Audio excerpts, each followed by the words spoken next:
Uh, I think waffles and getting ready for them is occupying a number of people. Oh, yeah. You can go tell them that I'm ready to start. Okay. Oh man, we got a crowd. Yep. They're all in there still talking. Well, you're right, we got so involved. Let's see, we gotta see the pictures. Oh, yeah. Need to turn down the lights. Rethinking care of the earth. I thought the first hymn today was kind of interesting. I've never read it before. Oh. Can I have that at my funeral? Write it down and tell me. That's a serious question. Yeah, no, I mean, because that was hope for the future. well then just let's get the, Get the form done. get the form. Yeah, from it's sitting Campbell. in the file. I finally, I was cleaning out some stuff the other day and I found a file with all of, with a lot of those that people had given me, Okay. or given, I guess they'd given Somebody, Craig. yeah. And two of the folks are gone. And Reed Osborne had one in there, which didn't know. Oh, no. And so, you know, Teresa was trying to figure out what to do and all that kind of stuff, and we had his stuff sitting right there, we didn't know. So, I don't know if they, Wow. Yeah. I'll just, so I don't embarrass you myself. Supposed to be there on Saturday, or Saturday. Yeah. Saturday. Well, we're starting out at 4. Hey, we started with 2, now we're 4. yep.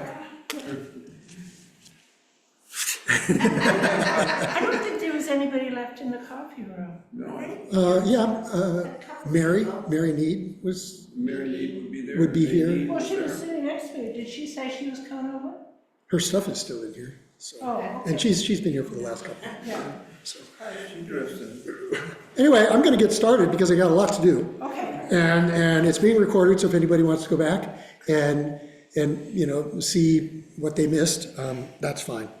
And I will say, we've had about 20 people looking at the previous recordings. Cool. So people who, for one reason or another, can't be here, they're in the choir, whatever. So that's why we record these things.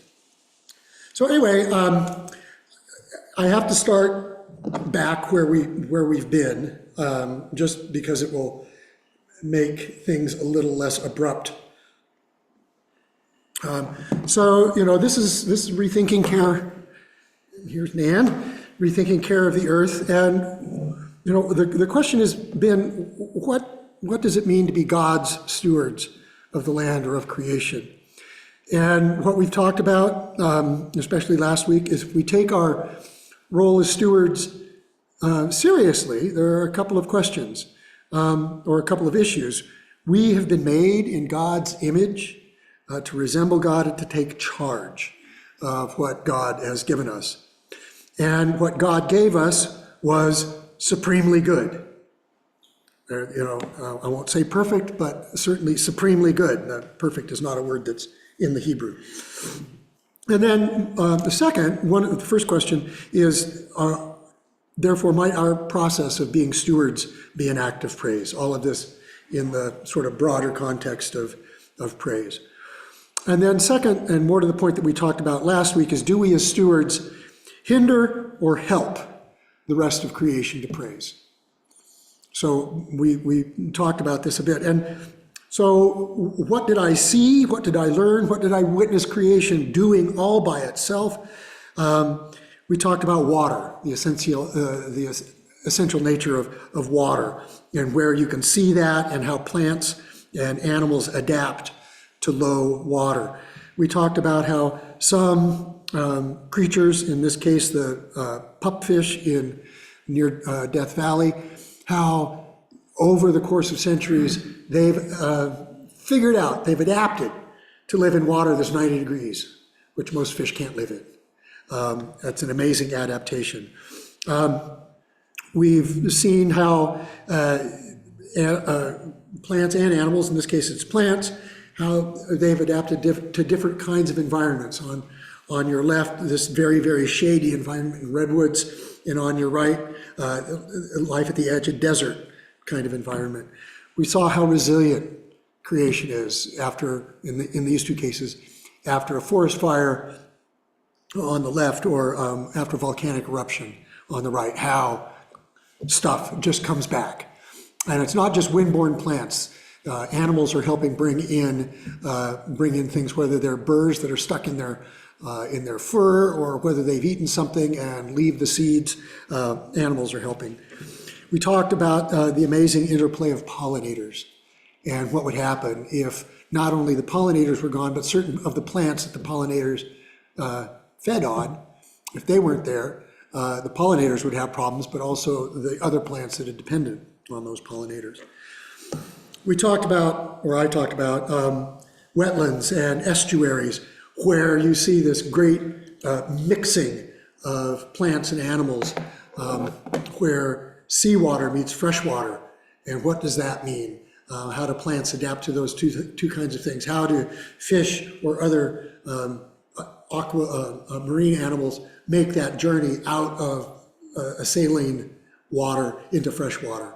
Think of of salmon and steelhead who do that, live their lives and then come up into freshwater. And then we sort of ended with this thing about biodiversity and independence, where all of this stuff is necessary for these ecosystems, to use a non-biblical term, these ecosystems to be supremely good. They worked. They worked by themselves without any help or hindrance from us. They were working for a long, long, long, long time.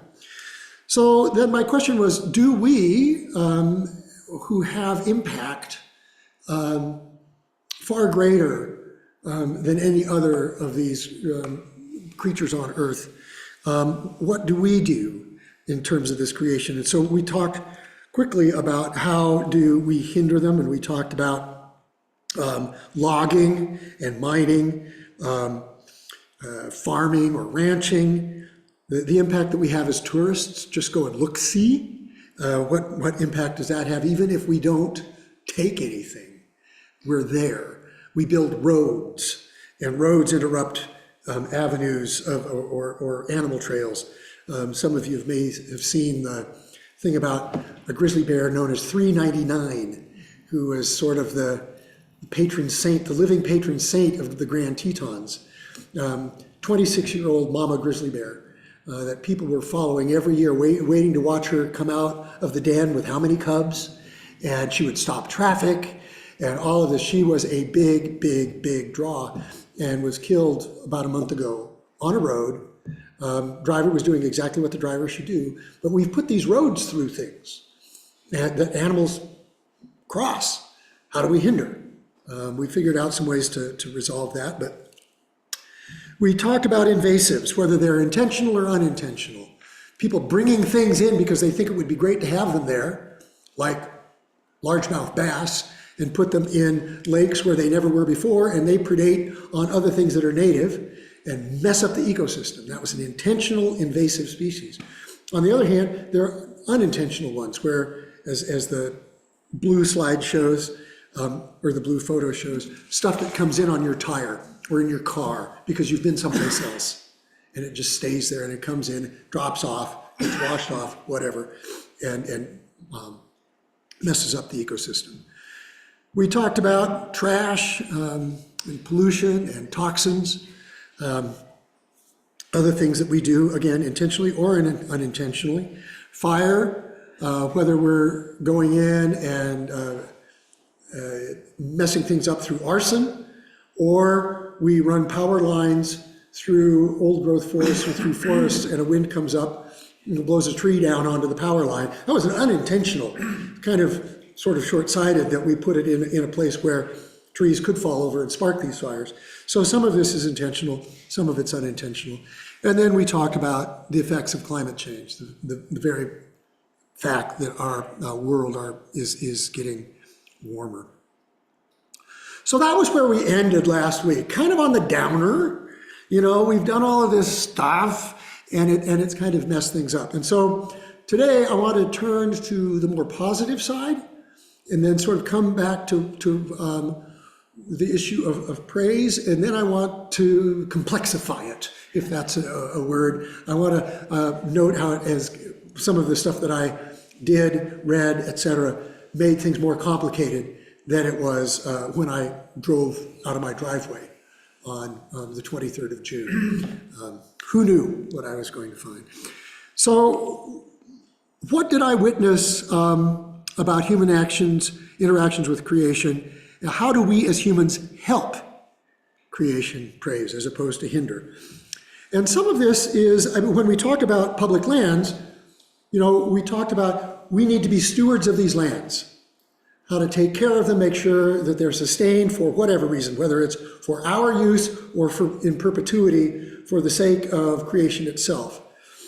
Well, a little over 100 years ago, we partnered with, this was not just us, I think Canada was involved, maybe Mexico, on the Migratory Bird Treaty Act that basically protects migratory birds. And so, I won't say theoretically, technically, you cannot pick up a feather, a blue jay feather or something like that, because that on the ground.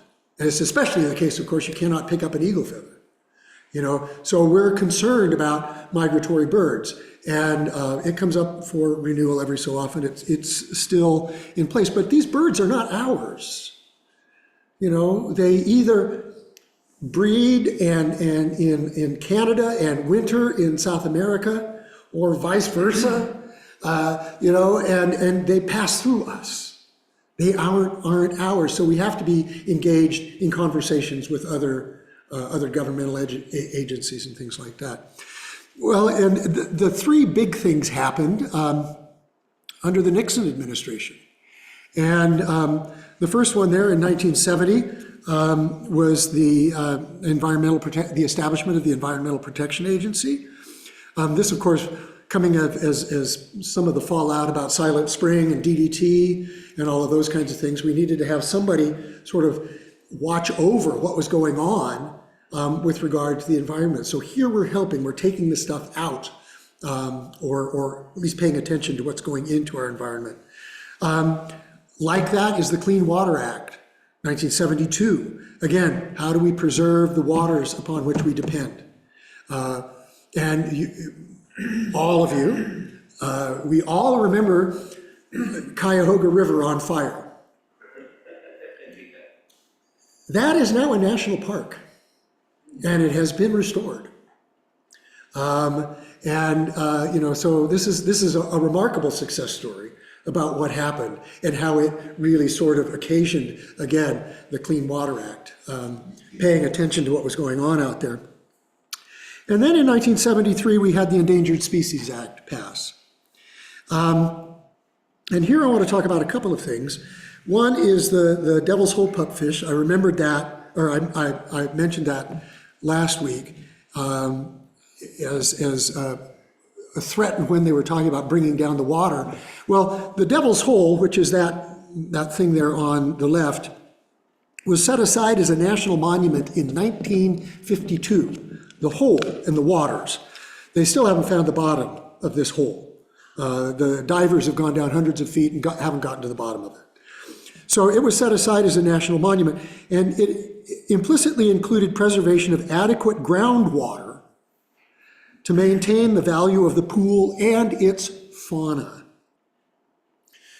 So with the Endangered Species Act, went in and said, we've got these species, you have to protect these species. You've already got the national monument, it named as a national monument, so these people who want to come in and build Calvada, this new Las Vegas, are going to draw down the water.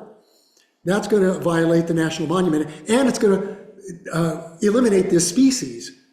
And so they were put on the endangered species as endangered, which they still are. There are only about 500 of them left. And that stopped it all. That stopped everything. So the endangered species protected the environment, appealing to that. And it was a big argument. You can see there were bumper stickers that said, kill the pupfish. And then other bumper stickers that said, save the pupfish. And what I heard when I was there, I was talking to this ranger in Death Valley, and she said that within a couple of weeks before I was there in July, there had been a meeting of the surrounding, the town that was there. It's not this Calvada thing, there's another town there. And the mayor of the town said, we've got to thank the pupfish, because if they'd been gone, we would not be here because there would be no water. And now the problem is, and I mentioned this before, we've got lithium in our phones, in our batteries.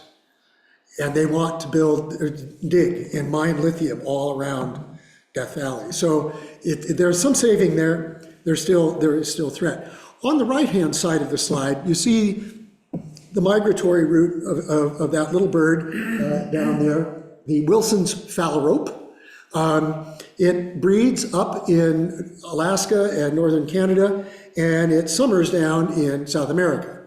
That's a long ways for a bird that weighs about the size of 2D batteries to go. And it stops at Great Salt Lake, it stops at Mona Lake, it stops at several lakes in the arid West. The water levels for those lakes are going down.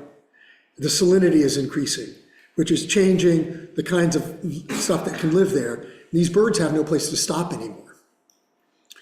So the effort is to have them declared endangered, which would mean that their habitats would be protected. So it works backwards and forwards. The protection of the habitat can save the species, protection of the species can save the habitat. Utah, not surprisingly, is opposed. So I don't know why they don't want the Great Salt Lake to continue to be there, but there must be some money involved. But, so that's good news. Another piece of good news, of course, is the California condor. So in 1987, the last wild California condor was captured. And they were all put in captive breeding programs in San Diego and in Portland, Oregon.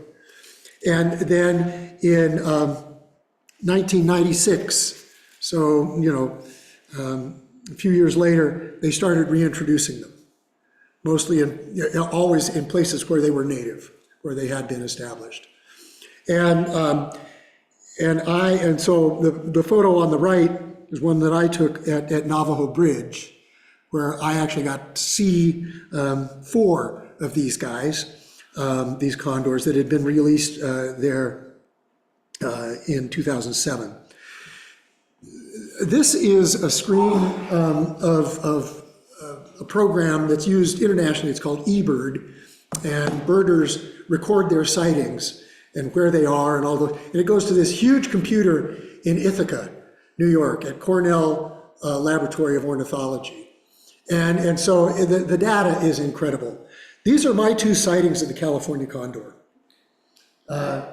First one in August of '86, and then again, not for 38 years. So, I mean, so that was really exciting for me to see them. And it was a testament to our care for creation, that we are going to help these birds survive. And that's going on with other species as well. We're bringing them in so that we can make sure that we've got a sustainable population of all sorts of things, birds, fish, other kinds of things. But we've also engaged in restoration. And this is Yosemite. When they started the Ahwahnee Hotel, they needed a place to feed people. And so the meadows were plowed under and resod, they had soil put in so that they could farm them, so they had food to feed the people at the hotel, at the Ahwahnee Hotel. Well, we've decided, no, we don't need that because we can get trucks up here now. And so they've restored the meadow. And that's us out in that meadow. We were given particular access because we were on a ranger walk to go out and look at pollinators. But you can't go into the meadows, at least not this meadow, because they're still working on restoring it to what it was before it had been turned into farmland. I mentioned the San Pablo Bay National Wildlife Refuge that used to be a ranch, and it was on sort of peaty wetlands, and the water was taken out and the wetlands sank. So the ranch was, if the dikes were breached, the ranch would have been underwater. So that ranch was, I don't know who it was given to, whether it was given to Nature Conservancy or directly to the state or to the federal government. I don't know who's the real owner of it, but it's administered by Interior, and now it's a National Wildlife Refuge. The ocean is, or the bay is allowed to come back in and help make that a viable environment for all sorts of critters. I mentioned the Channel Islands, that at least the big island, Santa Cruz, had been a ranch owned by one family, so they had the whole thing for their ranch. They didn't need to put up fences. Nobody was going anywhere. They didn't need to do any branding. Nobody else that their stuff was going to get mixed up with. But they brought in cattle and sheep that denuded, basically, and pigs that denuded the island and changed the entire ecosystem. Things that had been there were gone because their food sources were gone, or they were run out by other predators. Now that half of that island is, or actually 2/3 of that island now, that particular island, is administered by the Nature Conservancy. You can't get in there. The other third is administered by National Park. In the photo in the bottom right-hand corner is a chunk of the park where they said, this is what this island looked like before the farm got on there. And, you know, lush and overgrown and scrub oaks and all of that stuff. And you can see some of it starting to come back in the photo on the right, but you can also see the denudation of the hillsides. Feral pigs got in there and started rooting up native burial sites and things like that. And so the Park Service had to go in, take out the cattle went away once they got the ranchers off, but there were thousands of sheep. And they had to do a huge roundup of all these sheep, get them in, put them in bins, helicopter them someplace else, get them out, and then they had to get rid of all the feral pigs. And finally, the bald eagles are coming back. The island jays are there. The island foxes are there. A lot of these endemic species are returning or are recovering because of work that we have done with it.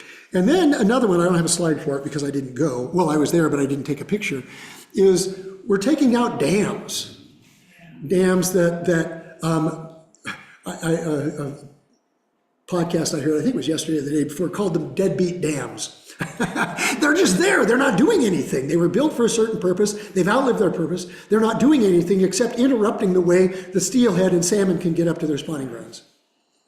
And so one of the places that they did this was on the Elwha, E-L-W-H-A River, which runs through Olympic National Park. And there's a bridge that you have to go over to get from one side, from Port Angeles out to the ocean. And that bridge was being reconstructed because they'd taken out the dam on the Elwha. And so I was stopped. I couldn't get out and take a picture because the way the traffic was going. But I stopped at that bridge, I don't know, 6 or 8 times when I was there. The dams are gone. The salmon are going back upriver, just like the scientists said they would do. One of the last dams has come off the Klamath River in Northern California, Southern Oregon. The fish are going back up those rivers, just like the scientists said they were going to do. And I remember it was about 2 or 3 weeks ago when that last dam came down, and there was some video footage that came on of fish going up past that dam. And I just almost wept. Hear these fish that are saying, I can go home now. And the native peoples are just so ecstatic that we've done this because we messed up their lifestyle and all of that. So there are some really good positive things. But it raises a conundrum. When you want to restore or you want to maintain something that has been there, there's a conundrum. And this is one that I was there. This is the Grove of the Ancients in Olympic National Park.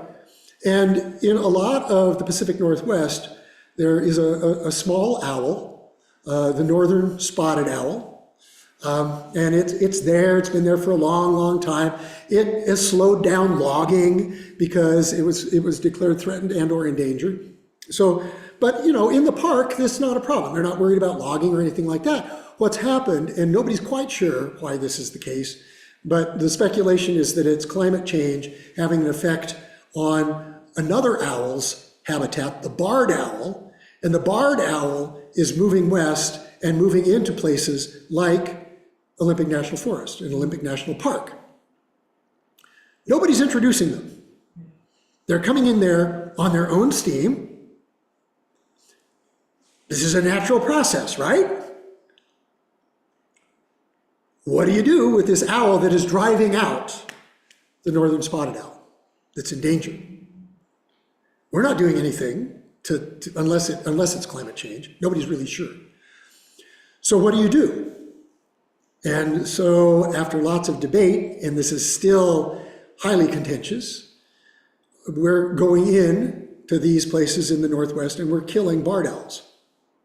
Nobody wants to kill any owls, but we're concerned about the northern spotted owls. So this is a conundrum about what happens when we say we want to preserve natural habitat or something like that. What happens when something like a barred owl incursion comes in and starts to eliminate a species that had been there for thousands of years? So we've made a decision to say we want to save.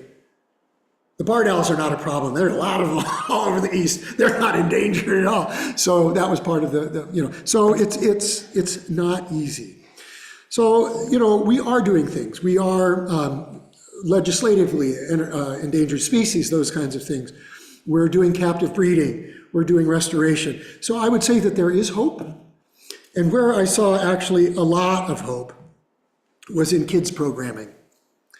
Once the kids pay attention and say, we understand what's going on here, then that changes. And so here we've got the wonderful program, the ranger programs in Yosemite. They were the best that I was a part of. And here you can see kids looking at these pollinators. They had so much fun running through the meadows with their nets trying to catch butterflies and then come back and look at them. But they began to understand why they were necessary. In the bottom right, I was at the Portland Bird Alliance, used to be called Portland Audubon, and there was a kids camp going on, and they were doing slug races because they're slugs in the Northwest. And they had real slugs, but the thing that I got a picture of was they were using gummy slugs on this, and they were all saying, real slugs are faster than the gummy slugs, so they were understanding what was going on, that even these things that, you or my mom said, bring out the shovel, cut it in half, because it was a problem in her garden, they're learning where they were in the ecosystem, and they were having a blast. We've got a ranger program at Sequest State Park in Washington State, and then a really wonderful kids program at the Finch Arboretum in Spokane. And then I remembered too, the place where I saw the best children's programming of all of them was in Portland, at Portland Parks and Recreation, and in their environmental education. And you can see it starts about ages 2 to 6. And then they move into the Nature Day Camp up in the upper right, 5 to 12. And then the Teen Nature Team, grades 6 to 8, and then those kids graduate and go into the Youth Conservation crew, all of these in Portland Parks and Recs. And what the woman who was telling me about all this, and then people from the Youth Conservation crew sign up to work in these things. It was amazing. And I said, do you know anybody else who's doing this? She said, well, no, not really, not to the extent that we are. I get phone calls all the time. This was absolutely incredible. This gave me a huge amount of hope coming away from Portland. And so we're doing this, of course, for the enjoyment, education, and inspiration of this and future generations. So we, as a human species, have done stuff to hinder the rest of creation to engage in what it could do before we got in there.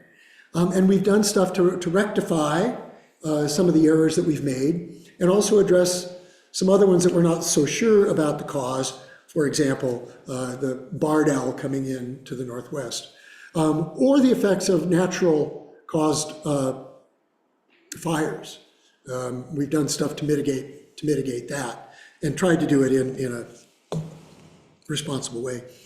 So are we any closer to the driving question? Oh, I forgot to mention all of these junior ranger programs. And the first place that I stopped and actually became aware of this was I went to Griffith Park in LA, which is where the big Hollywood sign is, okay? And there wasn't anybody that I could talk to, but I saw that they had a junior ranger program. And so I grabbed that book, and then in every park that I was in, I grabbed a junior ranger program book. So there it was a city that was doing it, Crater Lake, of course, in Yellowstone, 2 national parks. Mount St. Helens was done by the state parks in Washington and by the Visitors Center at Mount St. Helens. So it's not just the national parks that's doing it. Other places are understanding that if we get the kids engaged, get them understanding what's going on, then we have a better chance of making sure that all of this is able to hang on. But does this get us any closer to the answer to the question of what do we do as God's stewards of the land, or does it get us any closer to the question of praise? I would say yes. When I came out, I thought, well, we're doing stuff to mess it up. We're doing stuff to help. Creation does its act of praise on its own. And that would have been fine. I would have come home, said, okay, I kind of got out of this what I wanted to get. But then I listened and or read a lot of books. Yeah. And it became even more complicated. So that's what we're going to talk about for kind of the rest of this. It was stuff that I did on my sabbatical. It wasn't highly related to where I was, although there were overlaps, but it certainly complexified things. So I want to return. Oh, by the way, before I start, any questions or any thoughts before we go on?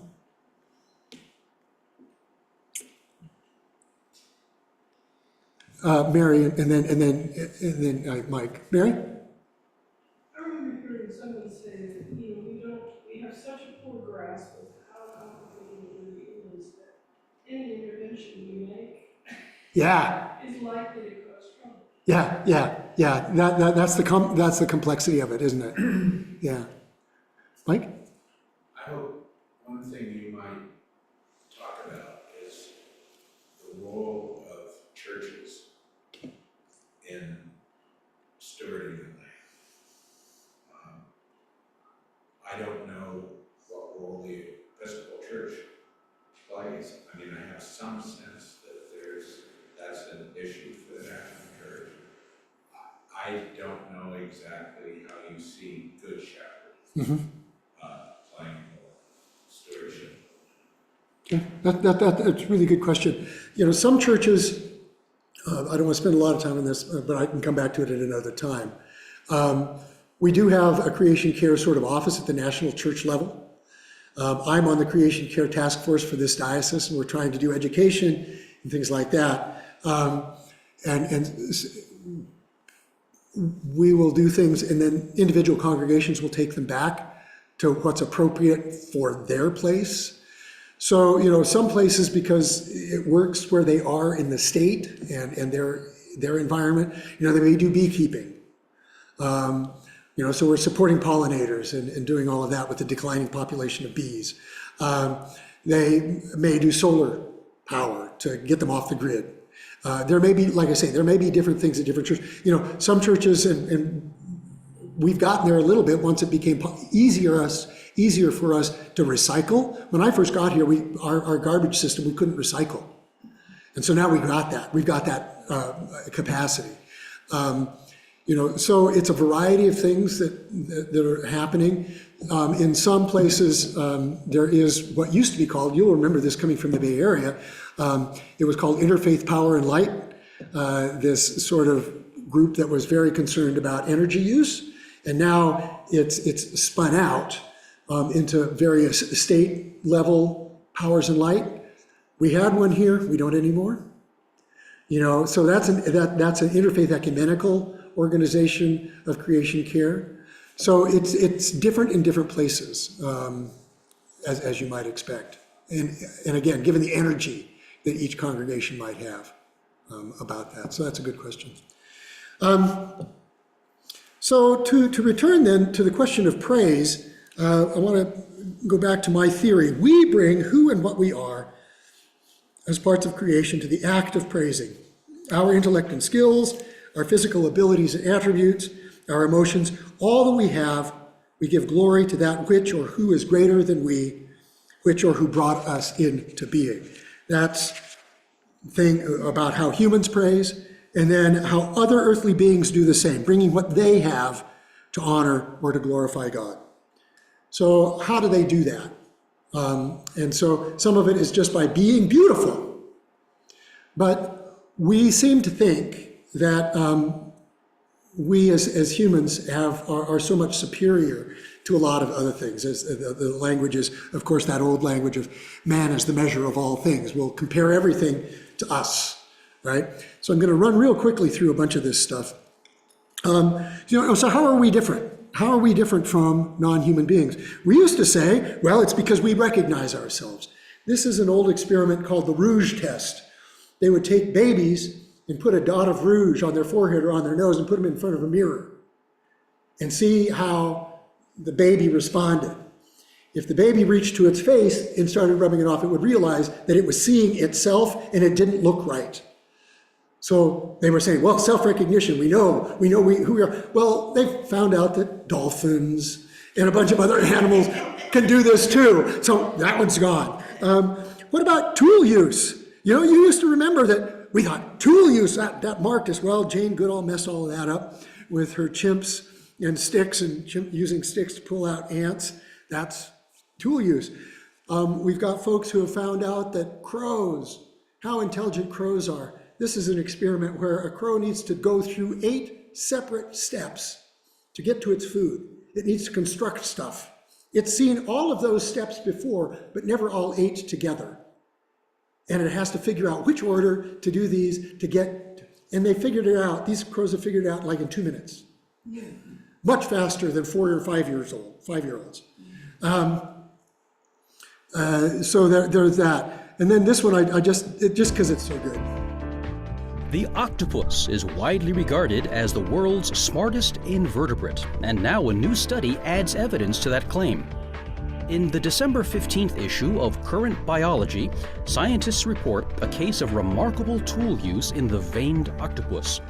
While doing field work in Indonesia, they observed octopuses gathering empty coconut shells, walking across the sea floor with them, and then assembling the 2 halves of the coconut into a shelter. Smart indeed. While the definition of tool use is not universally agreed upon, the authors argue that since the coconut shells are collected for future use and have no function until they are assembled, this behavior qualifies as an unparalleled case of invertebrate tool use. It differs from, say, a hermit crab, which uses its shell at all times. This is yet another entry on the impressive resume of the octopus, the Einstein of the invertebrate world. Any of you seen that before? It's astonishing. It's astonishing. They have several ways. Pardon? They have several. Yeah, I'll come back to that. Yeah. So, but okay, so tool use, we've dispensed with that. What about play? Do animals play? We used to say animals played because it prepared them for real life, right? You got the lion cubs jumping on one another, they learned how to pounce on something. Well, if you've ever been out on a boat in the ocean, and the dolphins are just kind of doing this next to you, they're not looking for food, they're just having a good time, Or what about В crows? эту сторону. Смотри. Вот.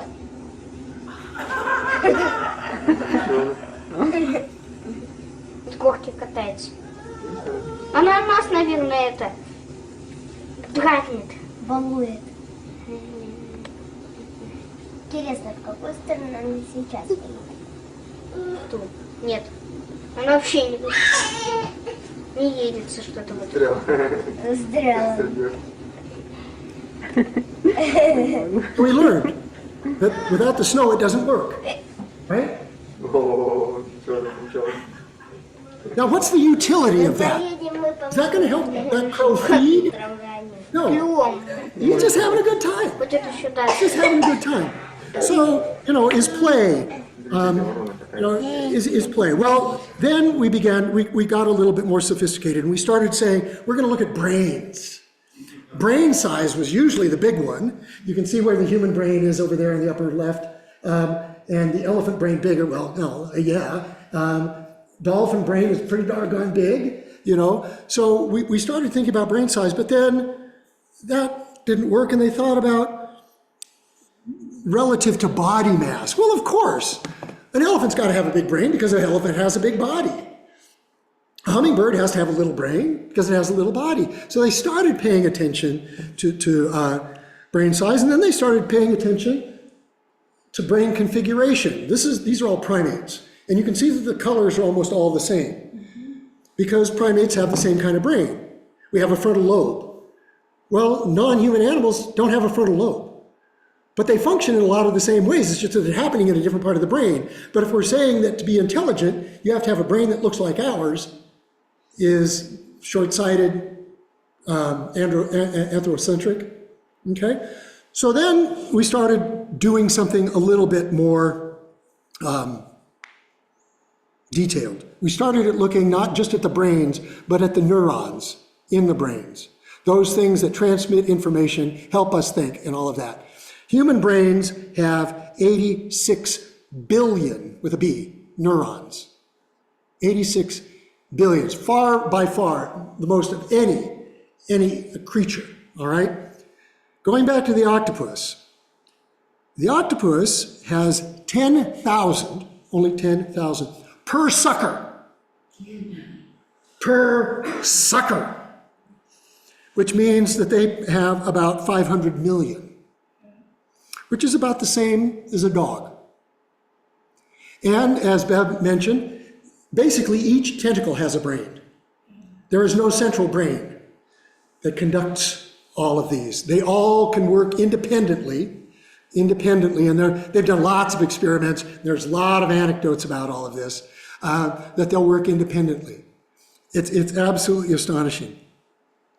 And then there are birds, Clark's nutcracker, and chickadees, two different kinds of birds. We've got 4 species of chickadees, main species of chickadees in America. The one that we have here is the black-capped chickadee. If you go up into the mountains, you get the mountain chickadee. Go to the East Coast, you get the Carolina chickadee. You go to the West Coast, and you get the chestnut-colored chickadee. They're all the same family. The mountain chickadees are smarter than the rest of them, because they have to know where they put all of their food so that they go get it in the winter when it's covered up by snow. Carolina chickadees don't have to do that. The mountain chickadees are smarter. They figure across species, they've grown out. So how do we measure intelligence? How do we, that's that big question. And there's a animal ethologist up at CU Boulder by the name of Mark Beckhoff. And he was asked at one point, do you think dogs are as smart as humans? He said, I'm not going to answer that question. Humans are human smart, dogs are dog smart. So all of the rest of them are too. But we keep wanting to make sure that we know either that we're at the top of the pyramid or we know where everybody else is with respect to us, rather than letting them be where they are. And so some of the other stuff, and this is where it really became complex for me, is questions of communication, language. How do we communicate with one another? We think we communicate with one another with gestures and eyes and words and all that. Do other animals do the same thing? Well, I don't know. What can we hear? What can we hear? Well, humans can hear that at the bar up there, the red bar where it says human auditory field, between 20 and 20,000 megahertz. Elephants can hear down to 8 megahertz. We can't hear the sounds that they're making, but they're making rumbles and all sorts of things that can be heard over miles through the ground, and other elephants can hear them 5 miles away. We didn't think they were communicating. Why? We couldn't hear it. Similarly, at the upper end, we know that cats and dogs can hear things that we can't. And if you get to bats and dolphins with all of their echolocation, they're communicating in ways that we can't imagine. So since they're not communicating like us, are they communicating? What are they communicating? We don't know. It creates some ethical problems. If we're going out with recordings of birds and playing the recordings so that so that they'll come in and see what's going on, what are we interrupting? What are we telling them? We don't know what this squawk that we're playing is telling that bird.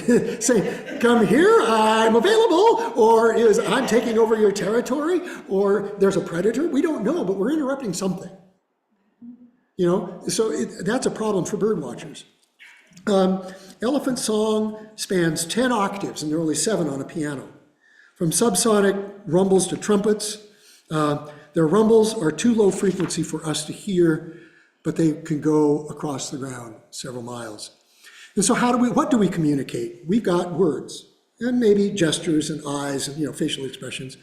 But words are at best, this guy, Carl Safina, brilliant, writes, words at best are a loose cargo net of labels that we throw over our wild and woolly perceptions, hoping to catch and observe some of our thoughts and feelings.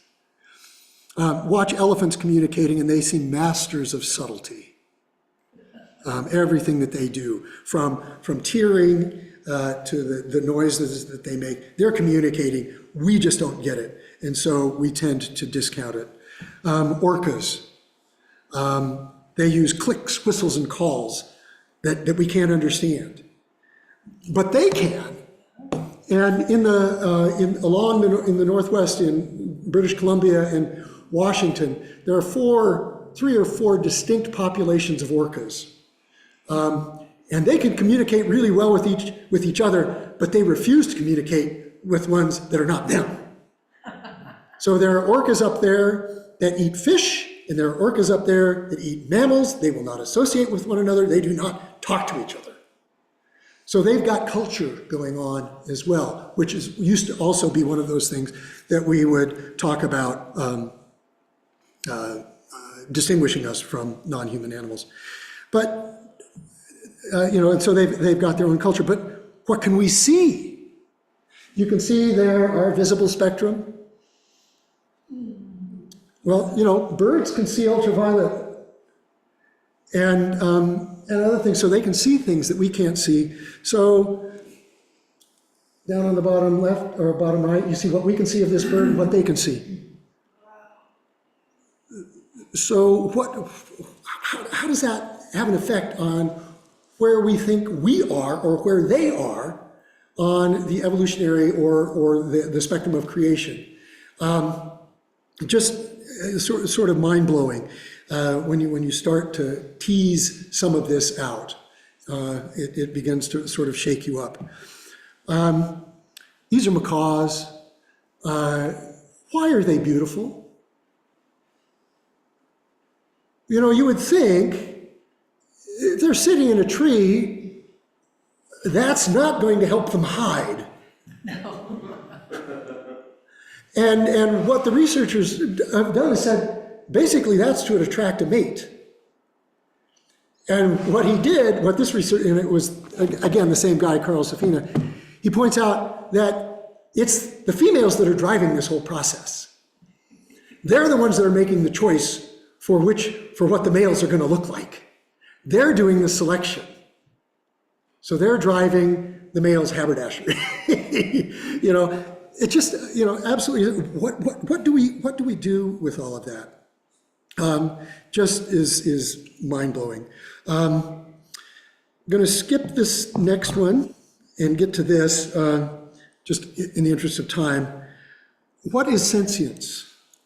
Self-awareness, capacity to think, or that. Carl, one of these authors, he wrote the book, What a Fish Knows. I'm not going to play this video because it's going to take too long, but he argues that fish feel pain. And he argues from a long history of psychology and philosophy that feeling pain is a mark of sentience. And if it feels pain, then it knows something. And we used to think that there were all sorts of, including humans, that didn't feel pain. And so we would do operations on infants and women without anesthesia because they don't feel pain. So, this again, if the fish that I'm going out and fishing for feel pain, regardless of whether I do catch and release and put them back in, I'm disrupting their world, causing them pain. I have to deal with this ethically in my own being. Let's see, what else have we got? Yeah, so Carl, this was the book, What a Fish Knows. I have a good friend who's a guide, fishing guide up in Rocky Mountain National Park. I told him about this book. He listened to it. He says, they're just anthropomorphizing everybody. I've talked to all these fish. I've talked to other scientists who disagree. Okay, Dick, okay. Are we anthropomorphizing when we say they feel pain or they know? Or are we just extending those concepts to include something that we hadn't included in those definitions before? And then to take it out of the animal kingdom, we can talk about plants and the research that's been done on how plants and trees communicate. And here we've got two trees interweaving their root systems, both because that makes them stronger, but because they can communicate. And part of that is through the root systems themselves. Part of it's through this mycorrhizal fungi network that can bind trees of different species. The research that Suzanne Simard did in finding the mother tree talks about spruce and birch trees talking to each other through these mycorrhizal networks, recognizing when there's a threat or something like that. Just absolutely astonishing. And when you think about it, if you think about how do we think? What is it? Something happens, I hit my fist, electrical impulses go up my arm, hit my brain, and all of these electrical impulses combine to say, my fist hit my other hand. It's electrical impulses. Electrical impulses are going through those trees as well, and through all of the animals. And I just want to read just a little snippet from this book called The Hidden Life of Trees. When a caterpillar takes a hearty bite out of a leaf, the tissue around the site of the damage changes. In addition, the leaf tissue sends out electrical signals, just as a human tissue does when it's hurt. However, the signal is not transmitted in milliseconds, as human signals are. Instead, the plant signal travels at the slow speed of 1/3 of an inch per minute. Accordingly, it takes an hour or so before defensive compounds reach the leaves to spoil the pest's meal. Trees live their lives in a really slow lane, even when they're in danger. How many of you remember the Ents in Lord of the Rings? These trees that always take a long time to say something. Accordingly, it takes, slow tempo doesn't mean that a tree is not on top of what's happening in different parts of its structure. The process is the same. It just happens at a different speed. Is that fundamentally different from us or not?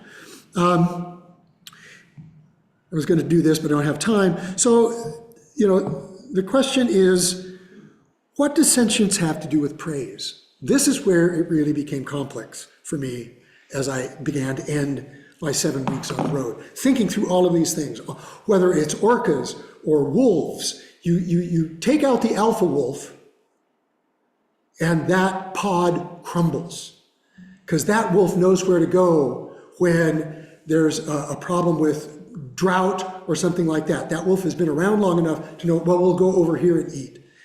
We take out the alpha wolf, the whole pack crumbles. So that's culture that gets passed on. What does all that mean about praise?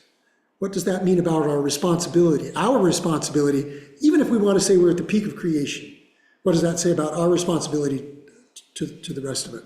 And so I'll just leave you there with this question, what do you think?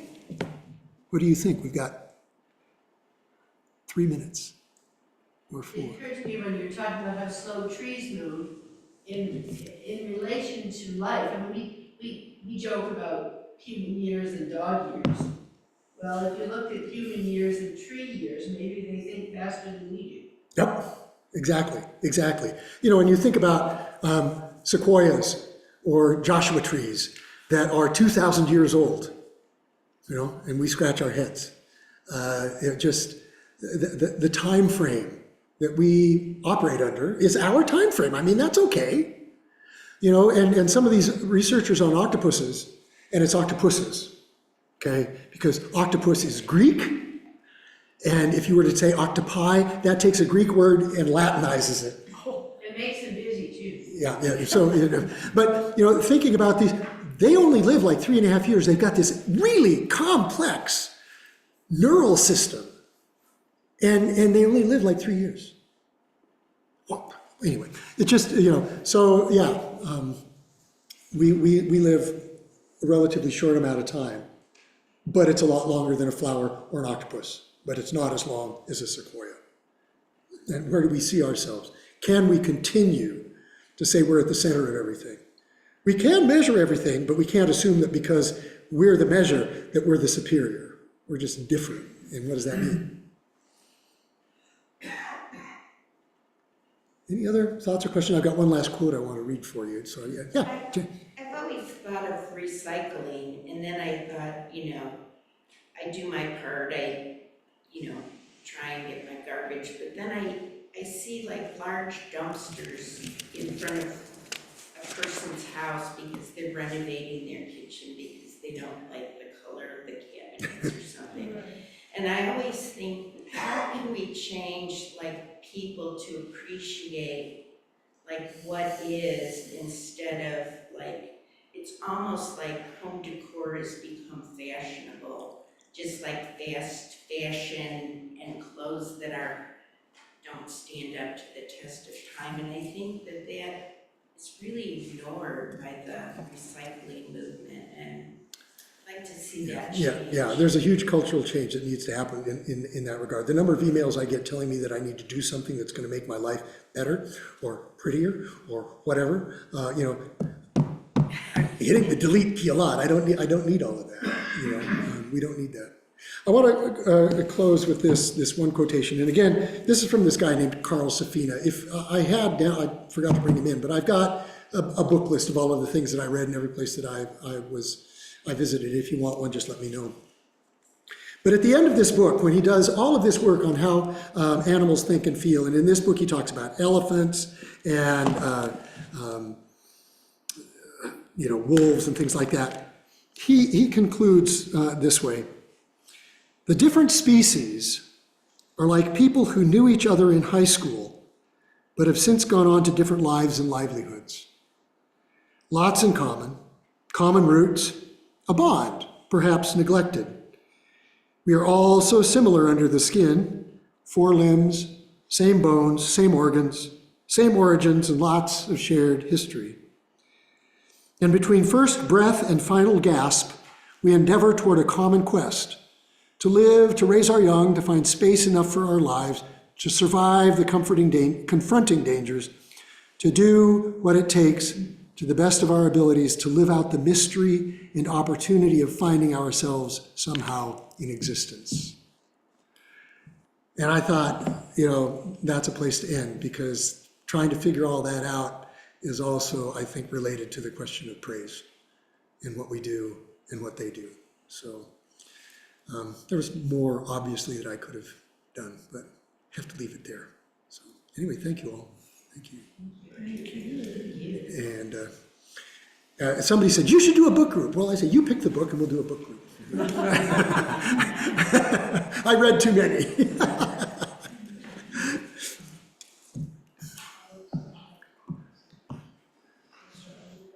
You could take this on the road. I mean, it's fascinating. Rory Mohar, who was here, she was sitting in that chair.